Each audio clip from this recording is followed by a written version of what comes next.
So you carry your book everywhere. You tell people about your book. You say, you ask to be interviewed about your book. It's not about you, it's about your book. Your book helps your audience. It's not, I want to be on your show. It's like your audience would benefit from my book. And that's how you position yourself, and that's how you move yourself. That's how you become a household name. That's how you grow your expand your business. Hey everyone, welcome back to another episode of our high-level spotlight sessions. I'm your host JB, and today we're diving into a special topic here that we haven't had yet published. And I'm excited to welcome our guest Suzy. And Suzy and I have put together an episode around helping you grow your business with a less is more method. And that's with an itty bitty book. And you might be saying, what are you talking about, John? But wait until you see this episode that we've put together. The fantastic guest I have is Suzy Prudden. She's someone who's been through the journey of promoting herself in front of big crowds on TV, in person. She's been an influencer for over the past 45 years, bringing her expertise in the publishing world, as well as TV, workshops, seminars, newspapers, you name it, she's been there. You could definitely Google her yourself and learn more. And she's gonna probably get mad at me after the episode for throwing some clout out there of her accomplishments. But if you don't know who she is, then you're not gonna stick around. So I wanted to make sure you understood. So what we've put together here are three major topics. So really, what we're gonna be speaking about is tiny but mighty, right? How many of you have created a book or thought of creating a book, maybe between 200 pages to 300 pages, talking about your product? Well, we're going to be talking about something that's a lot different and the opposite, and that's keeping everything into 38 pages, into a tiny book, but a mighty source of information. And the episode's three topics is become a household name, become known for what you do, and expand your business. Without further ado, help me welcome Suzy Prudden to the show. Suzy, welcome.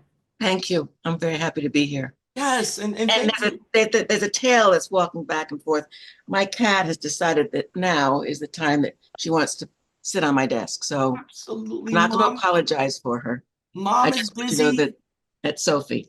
Mom is busy, and we must interrupt. It wouldn't be an episode without Sophie. Like a 2-year-old. Oh, God As bless. soon as you get on the phone, they want your attention. So I, as soon as I got on this interview, Sophie wants attention. absolutely, and your smile is amazing. Your energy is fantastic. I've had a chance to speak to you a couple times here, which has been refreshing. But Suzy, for those that don't quite understand what I'm talking about right now with, tiny book, tiny but mighty, could you just kind of help us understand who you are, what you do, and what's kept you going? Hey, they wind me up every morning. So my current company is called Itty Bitty Publishing. We publish small books that make a big difference. And they are small, they are tiny. But they have a phenomenal impact. And I've been in the publishing industry since 1971. I sold my first book at a cocktail party in East Hampton, Long Island. And I've done, I think, 11 books in 20 years. And I am a New York Times bestseller. And my books helped me build my business, and my business helped me sell my books. It's a dovetail. And the most important thing that you, as the listener, needs to know is that your books have legs, but not without you. And you have to market your books. I was very blessed. I had publishing companies that sent me on national tours. And so I would go out on the road for 3 or 4 weeks, anywhere from 15 to 22 cities, doing media, television, radio, newspapers, magazines, all across the country. And now it's different because you have to do it more yourself, because we don't do national tours very often anymore. The publishing industry has changed, but you can still do it. And it's important to know that you can become a household name. And I've got so many things that I could tell you, and they're all coming into my brain at once, but this is important. I used to be in the fitness industry. My books are about physical fitness and body mind technology.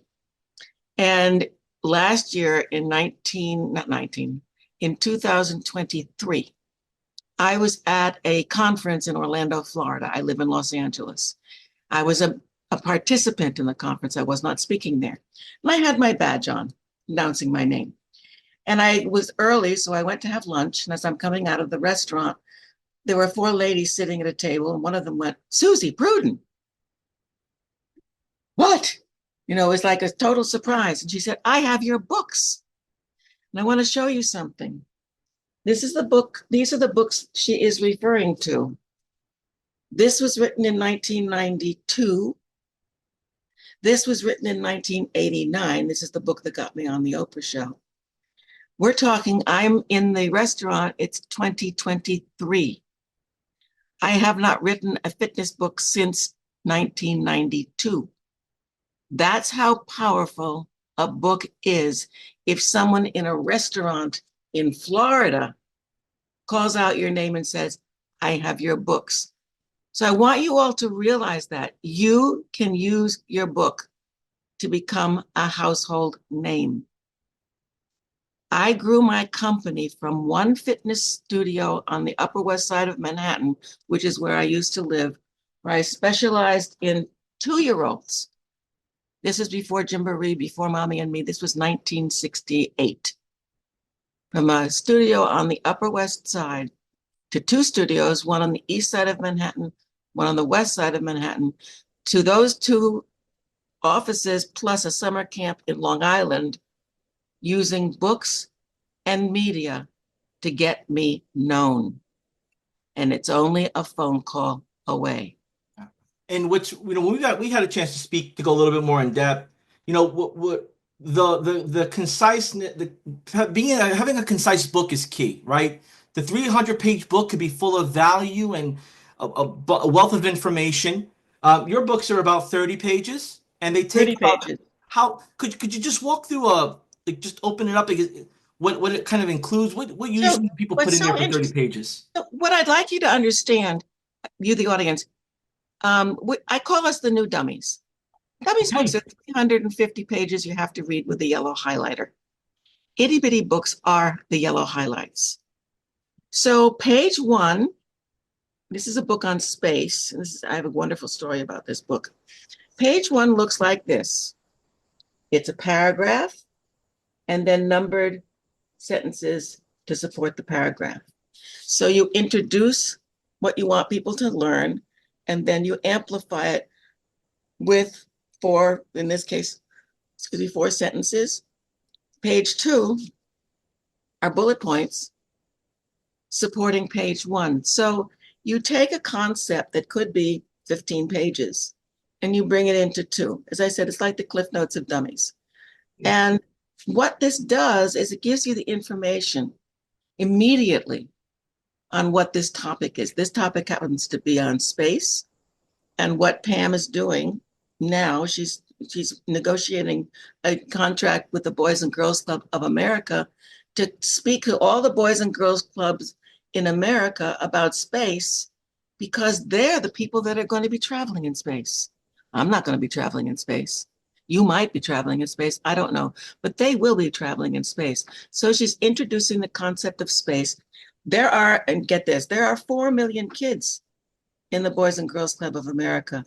The chapters are buying her books for the kids. Do the math.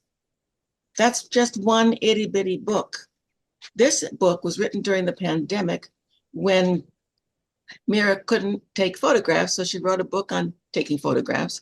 This book is being used now in the New York State universities as a textbook. Do the math. This So, channel, go ahead. and just to build some context here, so what I'm getting out of this is that this is a teaching tool, not a memoir or a book of hundreds of pages Yeah. of fluff here. You're more quality over quantity. Yes, I love that fluff. No, there's no fluff. No Okay. fluff. I mean, there's no room There's for no fluff. fluff. There's no fluff and there's no story. And we never use the word I. We don't use the word we. We don't use the word us. We don't use the word they. We only use the word you.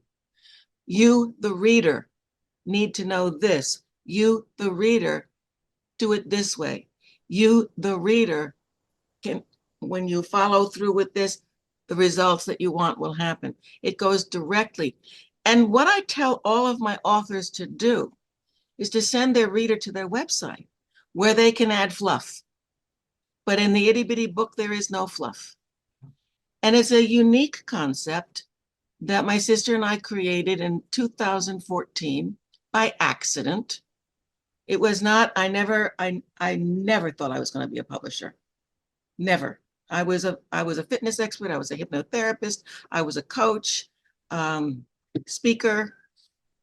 And then the idea popped. This is the book that's responsible for itty bitty publishing. And I have a wonderful story about this book. I got a text, not a text, an email, maybe 4 weeks ago from a woman in Norway wanting me to be a speaker on her summit talking about health and wellness. Now, that was my business. It's not my business. I can do that. And I asked her, how did you hear of me? She said, your book. I said, which one? She said, this itty bitty. So all the marketing that I've been doing, she found me on Amazon. All the marketing that I've been doing over the years, she found me on Amazon.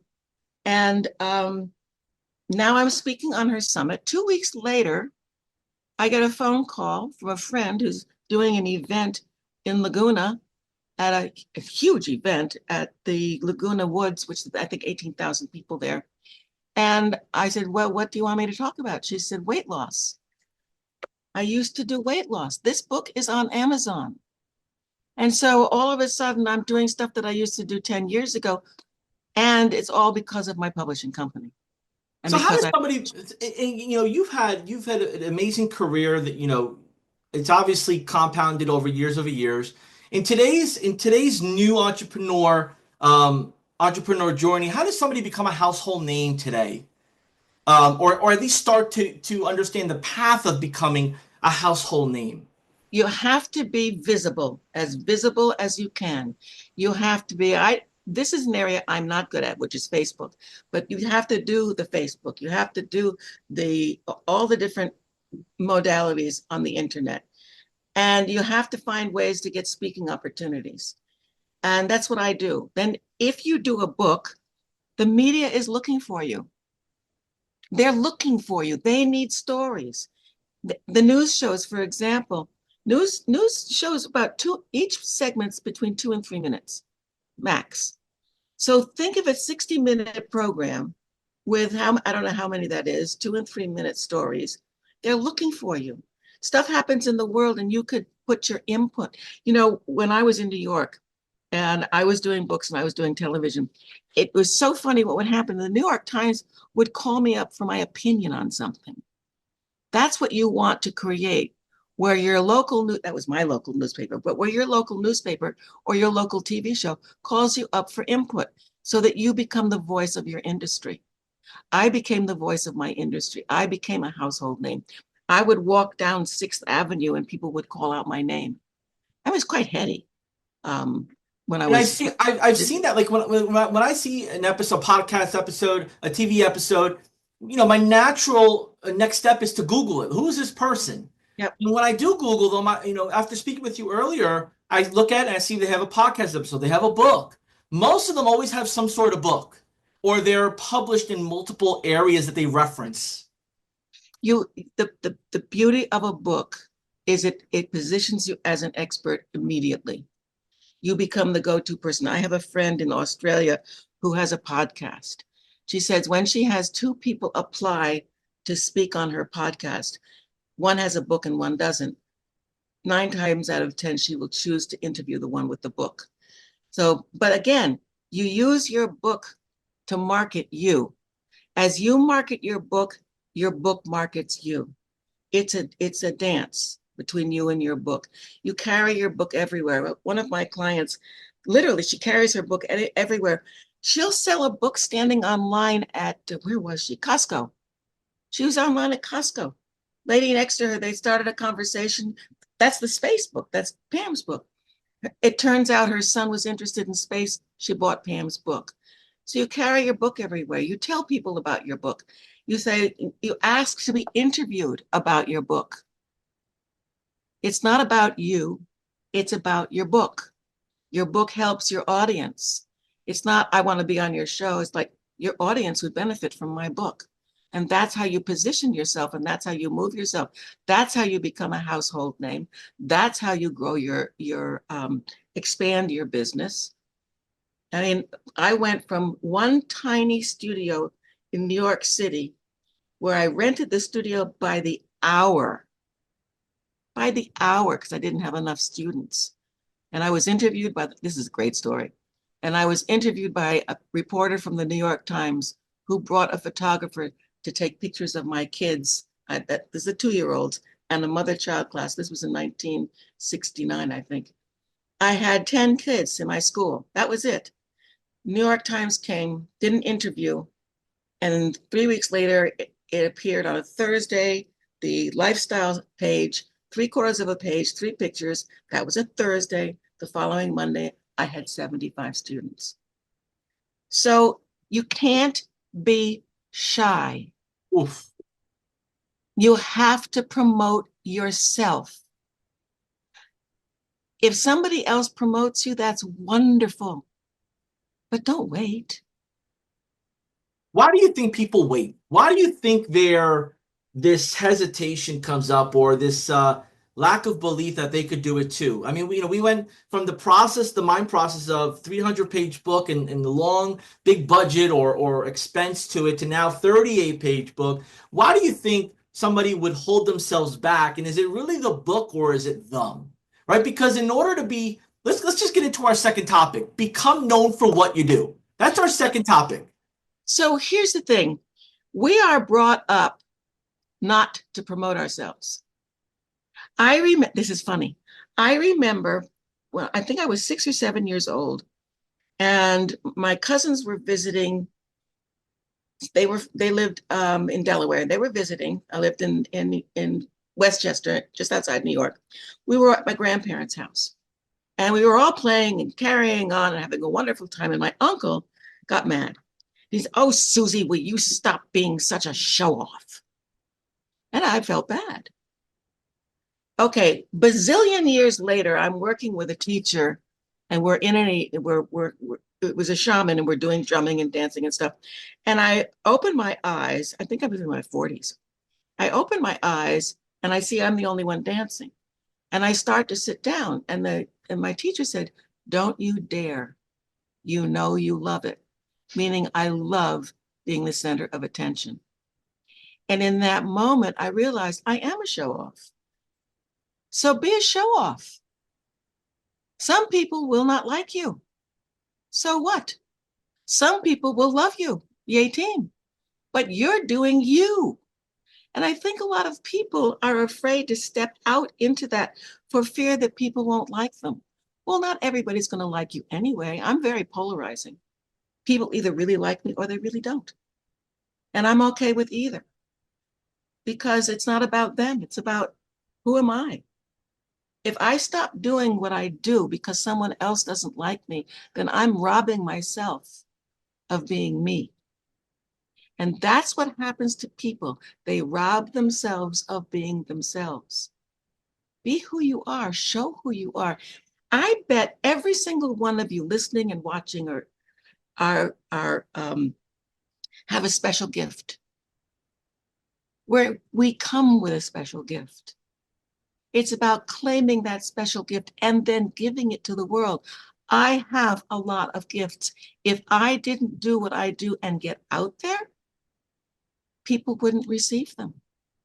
They would stay they would stay inside of me, and they shouldn't be inside of me. They should be out there in the world. Your gift should be out there in the world. So it's really about being so important to yourself that you let the world know.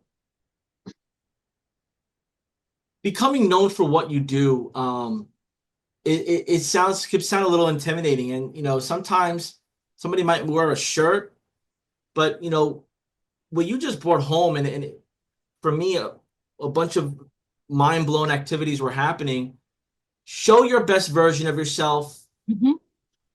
Because, no, ask for forgiveness later. obviously be respectful, but I think, becoming known for what you do is talking about it and teaching. And when we were talking offline, a lot of your clients and just people that you've coached and are surrounded by use this itty bitty book to promote their certifications, their instructions, their guides, these different elements. They give so much value in such short. Yeah. Yeah. With an itty bitty book, you've got seminars, you've got webinars, and a lot of my clients, we work to create a certification program.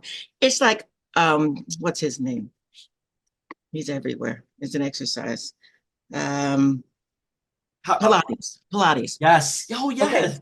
So Pilates was a one man in New York City in the 40s. He was a dancer and he hurt his back and he created a form of exercise to heal his back. Well, people came to him and said, and they really good exercises. We should create a program, certification program, teach other people to teach what you do. And they did. That's Pilates International. One man, New York City, created a certification program. And 1940, it's like, I don't know, 80 years later, it's worldwide. Pilates is worldwide. Spas, gyms, private studios, it's worldwide. One man. So imagine if you have an idea and you do an itty bitty book, you are one person that could be international. That's a global phenomenon. I mean, Yes, I mean, the Pilates is, there's no everywhere. gym or anywhere without Pilates. Right. One Hotels man. have Pilates. I mean, Yep. one person. And when you shared that with me offline, I was like, I've done Pilates once, and I'm not a Pilates kind of guy all the time, but I'm very aware of it. Yeah, it's everywhere. And it should be because it's a good program. Yes. But what I want people to know is everybody's got something inside. And if you bring it out, it doesn't have and and if you hold back, it'll never get there. You have to be bold. I'll tell you another story. When I had my exercise studio in New York City, um, I don't know how they found me. Well, I had a lot of very famous people that came to my school, and Newsweek called me, and they said we would like to interview one of your celebrity clients about what you're teaching them.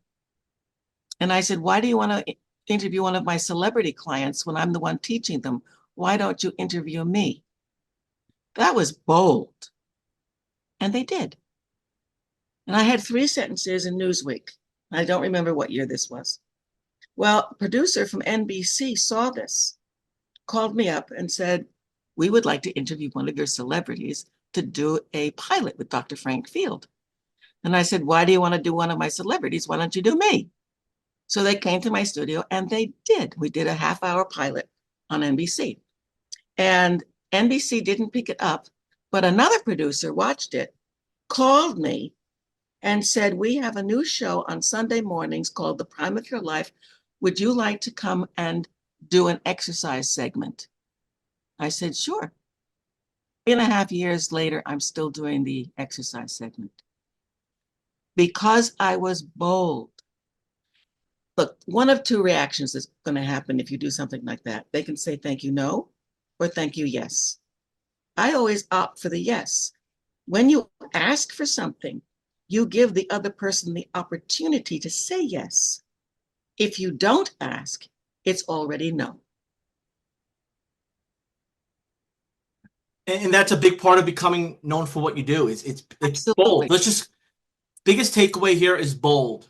Own your result, own your expertise, own your knowledge, and share the story.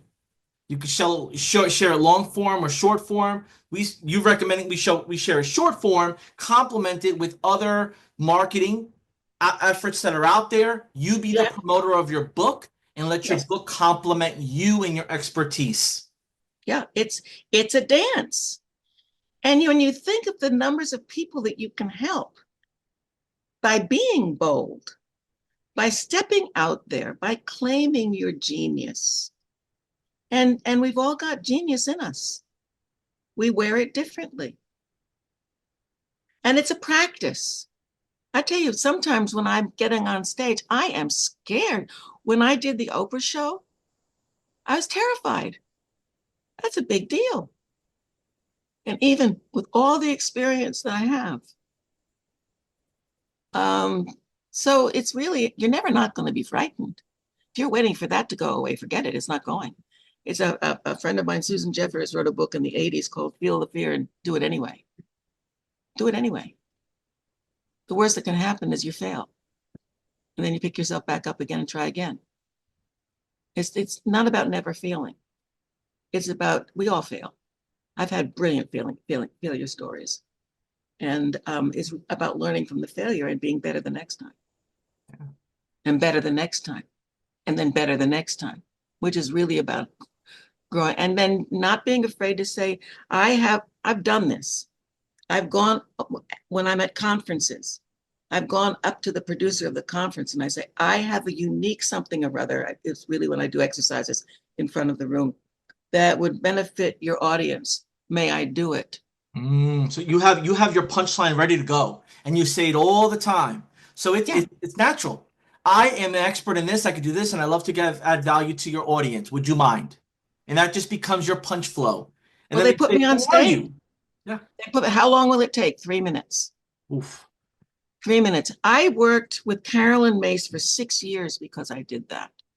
I just said, this is what I can do for your audience. Give me a shot. And they did. And I worked with her. I traveled with her for 6 years doing that. It was fun. I loved it.